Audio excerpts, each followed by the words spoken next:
Director Steven Spielberg is joined by Dustin Hoffman, Robin Williams, Julia Roberts, and Bob Hoskins to create the epic fantasy adventure, Hook.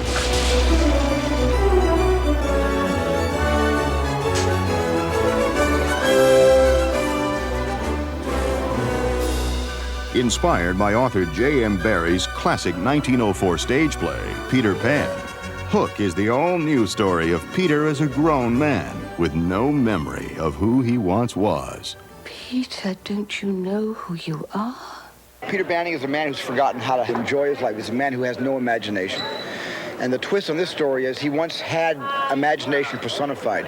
He once was the imagination, being the Pan, when he was 12 years old, 12, 13 years old.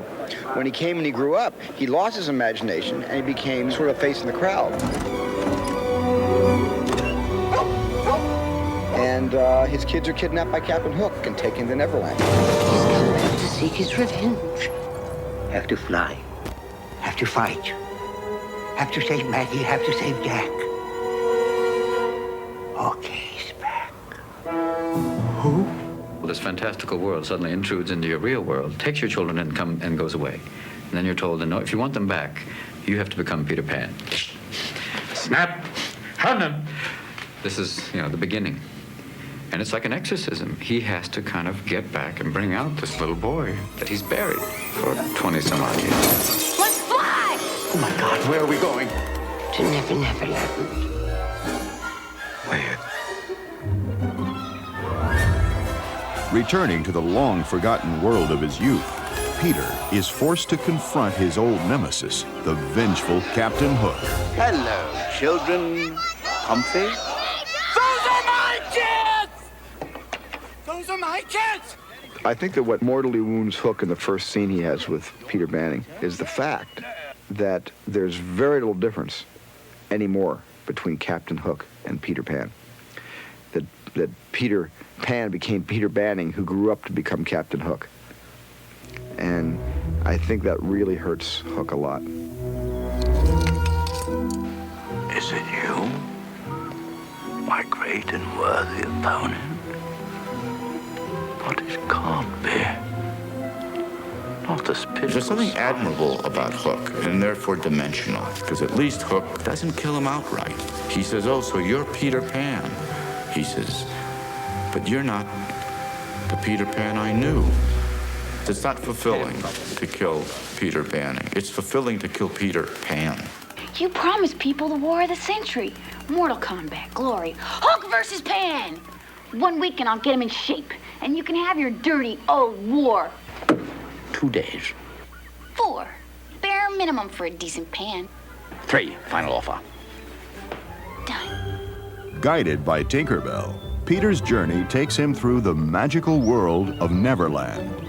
She has to protect Peter from Neverland in a way, because it's a bit shocking and sort of reacquainting the Lost Boys with Peter Pan and Peter Pan with the Lost Boys.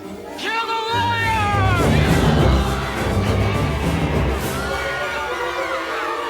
The life in Neverland is just sort of this fantastic chaos all the time. Everybody just sort of goes along with their day, running around, and you see Neverland. It's like an amusement park. Help me! Help me! Not you! Not you! Cut! Robin, it's great, we got it. Print that one. To create Neverland, some of the largest sets ever designed were constructed on a number of sound stages at Sony Studios in Culver City.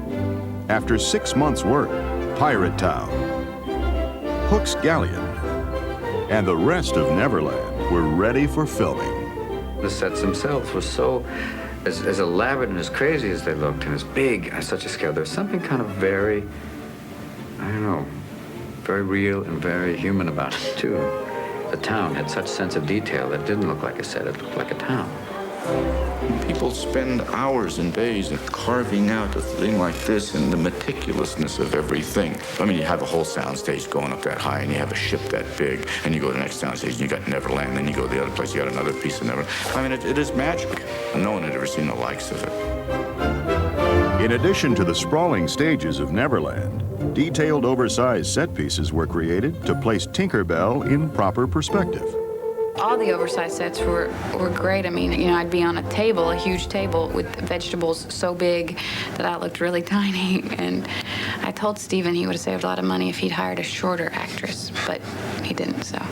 Real slow. Ready? And. To prepare for Hook's climactic showdown, stars Hoffman and Williams spent months rehearsing their sword fighting. And when cameras finally rolled, they found themselves caught up in the excitement of the battle. I loved it. That's where you get to be a little kid again. You're fighting pirates. As we went on, it just got to be more and more fun. And by the end, it was literally like, come on! Come on! And they said at the end they wanted to kind of stop for fear that I really would kind of start like, break out. Because it was a blast. It was, I started thinking about it, and I get like, my eyes get like, and I get that, it's legalized mayhem.